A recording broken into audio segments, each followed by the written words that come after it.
Shalom, this is Levi Shore. Welcome back to Swing Good Torah. We're going to learn about the 12 mystical gemstones, the precious gemstones that were on the Choshen HaMishpat. They were on the breastplate of the Cohen Gadol. He had 12 different colored gems. One was for each of the Shvatim, each of the tribes. We're going to get some help today from the Midrash Says, from Rabbi Moshe Weissman, incredible sefer. Let me see if I can bring up the share screen here of the actual gemstones. And hopefully that's come up, and we'll take a look here. So the first gemstone was for the tribe of Ruvain. And what was incredible, so this gemstone was called, I think it's called Edom, which means red, or Odem. It was called Odem. Edom is red. So this jewel was as red as blood. I mean, possibly it could have been a ruby, who knows? And it was selected for the tribe of Ruvain. And it alluded to Ruvain's merit. His face reddened with the shame when he admitted a sin in the incident involving Bilhah.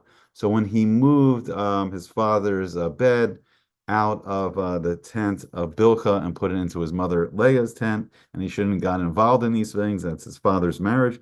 So despite the humiliation it entailed for him, he confessed his error and he did teshuvah. So Ruvain is like the model of the Baal teshuvah. Someone that makes a mistake, he does a chait. He does an Avera, but he returns to Hashem. And this precious stone possessed the Segulah. There was a supernatural power that Hashem created into these kind of gemstones, and it prevented miscarriages, and it promotes pregnancy. So these are good for good Segulah for women, that want to have children. And it was granted to Ruvain in the merit of the Dudaim flowers, which he brought to his mother. So there was a correct way to help his parents, to help his mom, and he collected these Dudaim flowers, and Hashem is instilled in them. Some people say that maybe they're mandrake, but that he collected these flowers to help his mother who wanted to have more children. So that's the correct way to do it. Going about and moving the beds around was inappropriate. And that's the special Segulah of the first stone. So what's interesting is, I'll go through this real quick. So each stone has 6 letters. So what you'll see is it's the names of all the tribes. For instance, you see just like an aleph here and a beis here. And so it's Avraham. So it also spells out Yitzhak, and it spells out Yaakov, and then I think it's like Shivte Yisrael. And so there's 6 letters on each gemstone. There's 72 letters, I believe, altogether. It alludes to the 72 letter name of Hashem. Okay, so it's really interesting stuff. So the next stone was Pita, and it was a green jewel. I mean, maybe it was an emerald. I think, unfortunately, over the 2024 years of this Roman exile, we've lost like exactly which each jewel was, and I think the breastplate itself wasn't used in the second temple. It was hidden during the first temple by King Yoshiyahu, when he was worried about the coming invasion, the future invasion of Nebuchadnezzar, who was going to destroy the temple. So he hid away like the Arna Kodesh and some of the garments of the Kohanim, of the Kohen. So the color was assigned to Shimon to hint that his face turned green with shame when the Nasi, the prince of the tribe, Zimri, he rebelled against Moshe, and unfortunately, he was involved in illicit relations with Cosby. So their faces paled also when members of their tribe were seduced by the Moabite girls, and the gem that possessed a cooling. So this gem, the special Segulah of this gem, is it possesses a cooling propensity. It aids a person in controlling their passionate desires. So this can help a person, if they have very passionate desires, to cool them down so they won't engage in any physical affairs.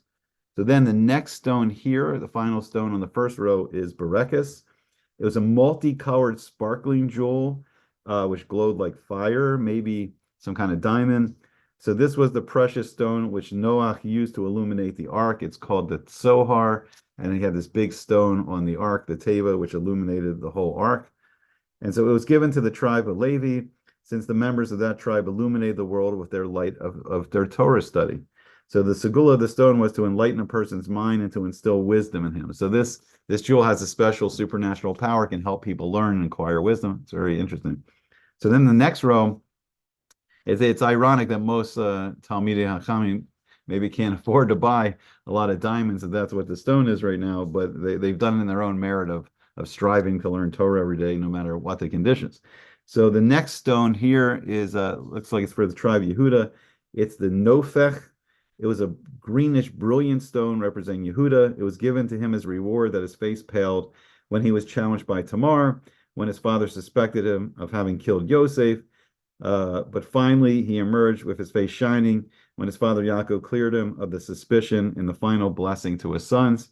And one who carries the jewel on him possessed the power to make the enemies retreat. Yehuda was the great king, Mashiach ben David, David HaMelech, King David. It was all descended from Yehuda. Okay, so the next stone is the sapphire. I believe there's a sapphire. So this is sky blue sapphire. It was a stone for Yisachar, who was famed for his Torah study. He was therefore found worthy of receiving the sapphire stone from which the luchos were made, the tablets of the Ten Commandments. And the sky blue color was a sign of humility, and this diamond is beneficial for a person's eyesight. It's said to heal all types of physical pains. Wow, that would be a great gem to get. That sounds really good. Okay, so next, Yahalom. So this is a white jewel bearing Zavulun's name, and its white color represents a merchant's chair, which was white. It's a Segulah for success in business, appropriate for Zavulun, the tribe which engaged in business in order to support his brother Yisachar in his Torah study. All right, so now we move down to the third row. So this is the Leshem, this is the stone of Dan. It reflected the image of a person upside down. This was a hint that the members of the tribe of Dan reversed their true goal of serving Hashem when they set up the idol of Micha. That incident is described in Sefer Yeshua, in the book of Joshua. All right, so then the next stone is, I believe it's, is it Yisachar? Let's see, we went from Dan. Oh, here we are, Dan, and now we go to Naphtali stone. So this is called the Shavot, and this special gem, this was Naphtali's precious stone. It enabled a rider to remain seated firmly on horseback without tumbling off. It was suitable for the tribe of Naphtali, since the name Naphtali means attachment. So when they ride out to war and battle on a horse, it was good to stay on the horse.